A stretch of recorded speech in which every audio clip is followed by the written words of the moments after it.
사랑하는 형제자매님, 모두 주 안에서 평안하십니까? 우리는 모두 마음을 하나님 앞에 평온히 하며 효과적인 큐티 생활이 있기를 바라죠. 하지만 종종 가정과 직장 일 등 여러 가지 일들로 기도와 큐티를 하는 시간마저도 마음을 평온히 할 수 없을 때가 많습니다. 그럼 어떻게 해야 우리의 마음을 하나님 앞에 평온히 할 수 있을까요? 오늘 마음을 하나님 앞에 평온히 할 수 있는 4가지 방법에 대해서 알려드리도록 하겠습니다. 마음을 하나님 앞에 평온히 하는 방법을 알고 계십니까? 저는 주님을 오랫동안 믿으면서 매일같이 기도하고 성경 말씀 보고 또 주님을 위해 헌신도 해왔습니다. 근데 주님과의 관계가 멀게만 느껴졌었어요. 기도하거나 성경을 볼 때는 종종 딴 생각에 빠지고 생활 속에 자질구레한 일들에 방해를 받아서 정말 마음을 주님 앞에 평온히 하기란 쉽지 않았거든요. 그래서 몇 년 동안은 주님의 말씀에 대해서 별로 깨닫지도 못하고 영적인 생명도 크게 자라지 못했습니다. 근데 제가 최근에 어떤 책에서 봤는데 우리가 영적인 훈련에서 좋은 결과를 얻으려면 가장 기본적으로 마음을 하나님 앞에 평온히 하는 데에 진입해야 하더라고요.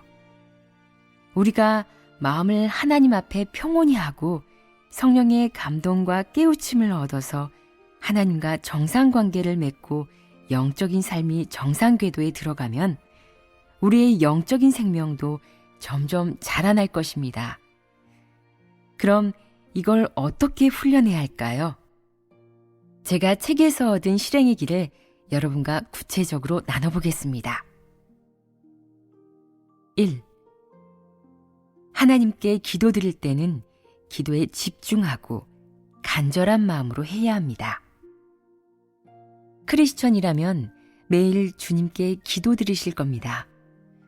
하지만 기도를 형식적으로 할 때가 많고 진심으로 마음을 평온히 하여 단순하고 정직한 마음으로 주님께 마음속 깊은 말을 하지 않습니다.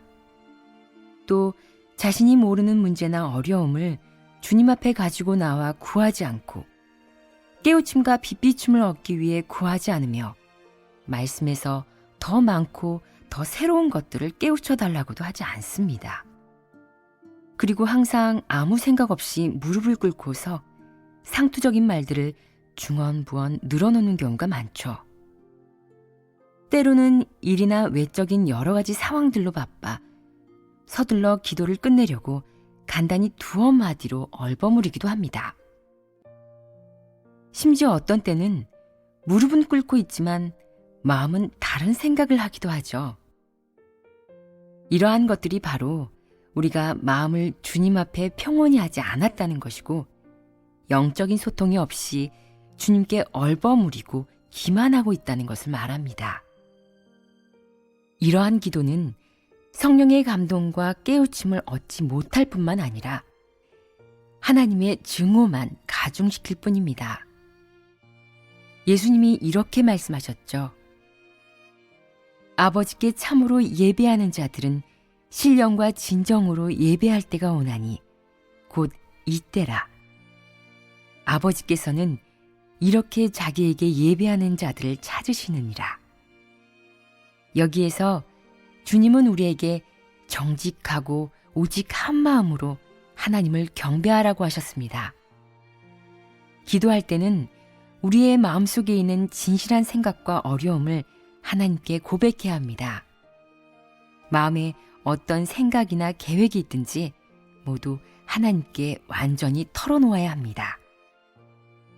그렇게 해야 하나님은 우리의 기도에 관심을 보이시고 우리로 성령의 감동을 더 많이 받게 하시는데 그러면 우리는 알 수 없는 여러 가지 일들에서 깨우침을 받고 점차적으로 하나님의 뜻을 이해할 수 있습니다. 예를 들면 돈이나 육적인 일에 마음을 뺏겨 교회의 사역에 마음을 쓰지 못할 때 우리는 주님께 솔직히 고백하면 됩니다. 주님, 저의 분량이 너무 작아서 항상 육의 지배를 받고 저의 생활과 미래를 계획하느라 온전히 주님을 섬기지 못하고 있습니다.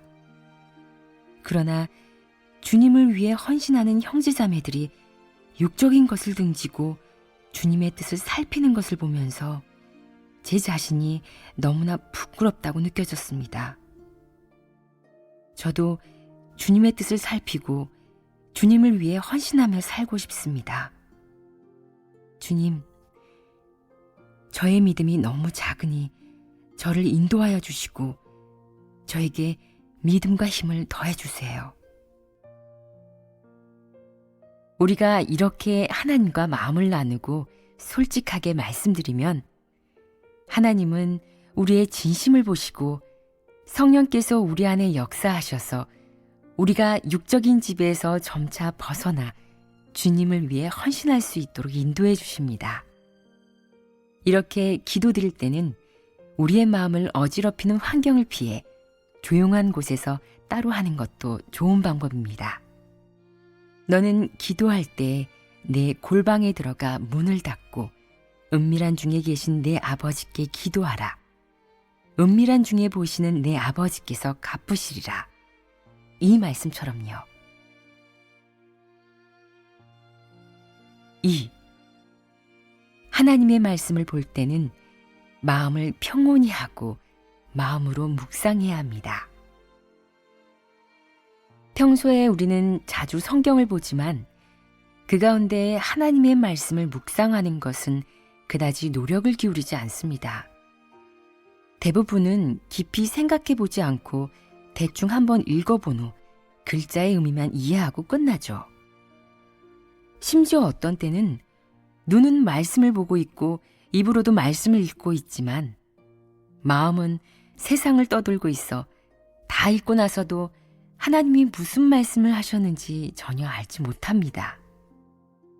그리고 우리가 묵상해도 아무런 깨달음을 얻지 못하면 더 이상 노력하려고 하지 않습니다. 마음을 하나님 앞에 평온히 해 하나님이 왜 그런 말씀을 하셨는지, 그렇게 말씀하신 것은 무엇을 이루려고 하시는지, 우리가 어떻게 진입해야 하나님의 뜻을 만족해 할 수 있는지에 대해서 전혀 마음으로 묵상하려고 하지 않습니다. 그래서 우리가 주님을 오랫동안 믿어왔고 하나님의 말씀은 많이 봤어도 하나님의 뜻은 별로 알지 못하고 실행해야 할 많은 진리 앞에서도 그 길을 찾지 못하고 있는 것입니다. 평소에 하나님의 말씀을 묵상하지 않으면 말씀을 아무리 많이 보더라도 그 말씀에 내포된 의미를 깨닫지 못하고 영적인 생명도 자라지 않습니다. 그렇다면 이 부분에서 우리는 어떻게 진입해야 할까요? 예수님의 말씀을 예로 들어 설명해 보겠습니다. 약대가 바늘귀로 들어가는 것이 부자가 하나님의 나라에 들어가는 것보다 쉬우니라. 우리는 주님이 이 말씀을 어떤 의미로 하셨는지, 하나님의 어떤 뜻과 성품을 나타내신 건지, 우리에게는 어떤 효과를 얻으려고 하시는지 곰곰이 생각해 봐야 합니다. 그러다 보면 물질만 추구하고 진리를 추구하지 않는 사람은 하나님의 나라에 들어가지 못한다는 것을 알 수 있습니다. 은혜 시대에 주님을 따르려고 했던 사람들 중에는 부자도 있었습니다. 하지만 그들은 자신의 재산을 내려놓을 수 없고 질적으로 좋은 삶의 조건을 포기할 수 없어 주님을 믿으면 영생이 있고 천국에 들어갈 기회가 있음을 분명히 알면서도 하나님의 구원의 은혜를 놓치고 말았습니다. 이로써 부자는 하나님 나라에 들어가기가 아주 어렵다는 것을 알 수 있습니다. 하나님의 뜻은 우리가 물질이 아니라 생명을 추구하기를 바라는 것입니다. 물질을 중요시하다 그 물질을 얻고 생명을 잃으면 무슨 유익이 있겠습니까? 이렇게 하나님의 말씀을 묵상하면 우리는 하나님의 뜻을 점점 이해하게 되고 어떤 일이 닥쳐도 하나님의 뜻대로 더 잘 행할 수 있습니다.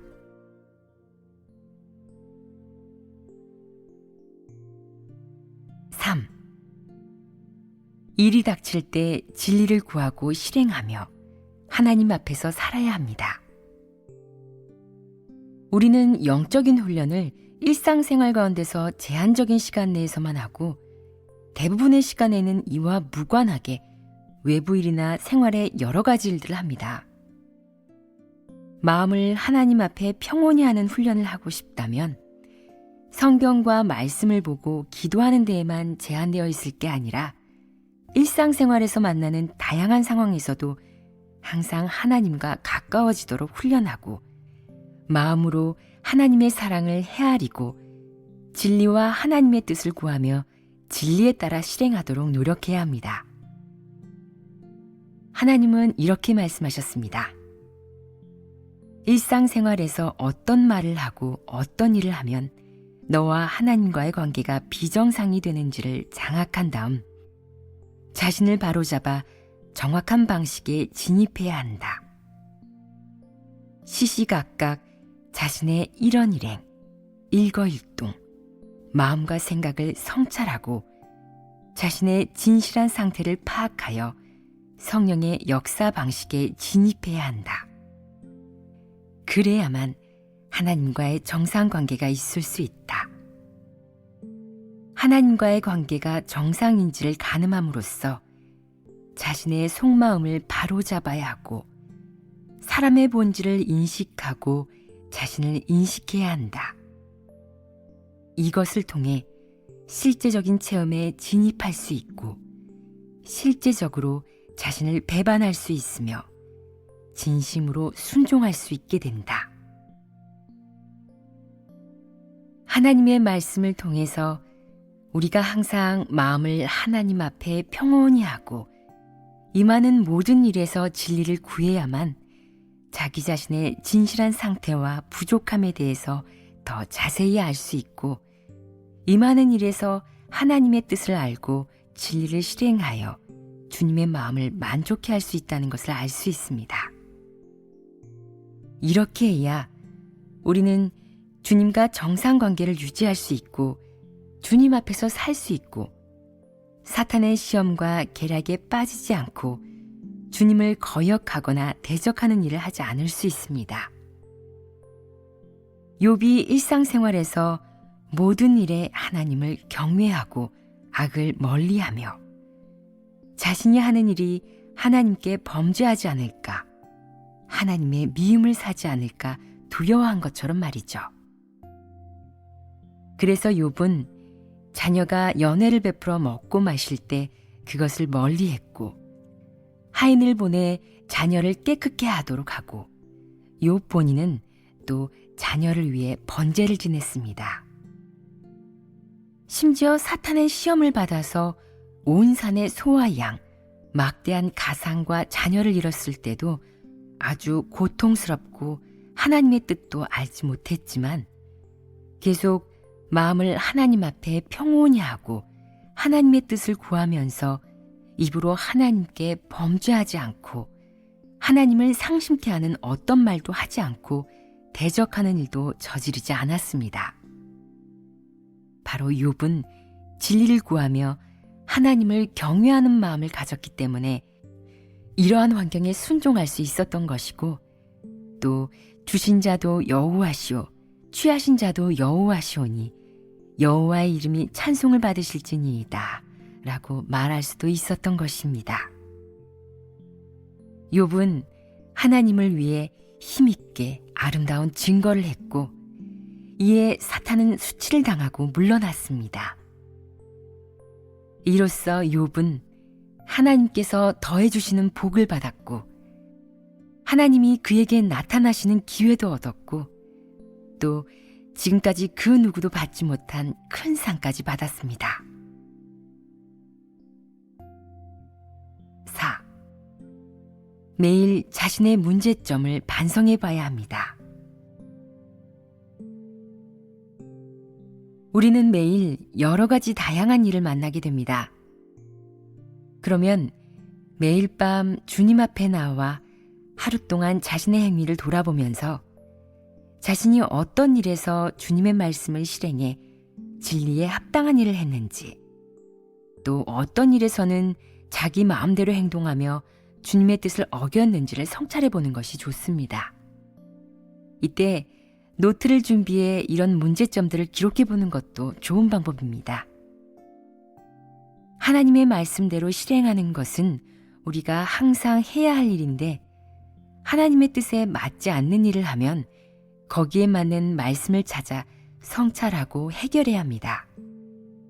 예를 들면 평소에 우리가 형제자매들과 지내면서 스스로는 형제자매들을 아주 진실되게 정직하게 대한다고 생각합니다. 그러나 밤에 책상에 앉아 하루를 돌아보며 반성하다 보면 자기 자신의 이익 때문에 형제자매에게 거짓말을 했던 일이 떠오르게 됩니다. 이렇게 자신의 간사하고 타락한 성품을 알게 되는 거죠. 또 하나님은 간사한 사람을 미워하시고 정직한 사람을 좋아하시며 단순하고 활짝 열려있는 사람을 좋아하신다는 것을 알게 됩니다. 그러면 우리는 먼저 형제자매에게 다가가 마음을 활짝 열고 자신이 거짓말했다는 것을 인정하고 털어놓으면서 다음에는 그렇게 하지 않겠다고 용서를 구해야 합니다. 이렇게 하면 우리는 자신도 모르는 사이에 정직한 사람이 되는 진리에 진입하게 되는 것입니다. 만약 하나님 앞에 나와 자기 자신을 반성하지 않고 매일 자신이 어떤 타락한 일을 했는지도 돌아보지도 않고 이런 것들을 사소한 일로 여긴다면 우리의 영적 생명은 자라나지 못할 것입니다. 그래서 우리가 마음을 하나님 앞에 평온히 하고 항상 반성하며 자신에게 있는 문제를 곰곰이 생각하다 보면 우리의 영적인 생명은 점점 자라게 되고 하나님과의 관계도 갈수록 가까워지고 또 점차 하나님의 뜻에 합당한 사람이 될 것입니다. 지금까지 알려드린 이 4가지 방법이 바로 마음을 하나님 앞에서 평온히 하는데 진입하는 방향과 실행의 길입니다. 별로 어렵지 않죠? 여러분 모두가 이렇게 실행해 보셔서 유익을 얻으셨으면 좋겠습니다.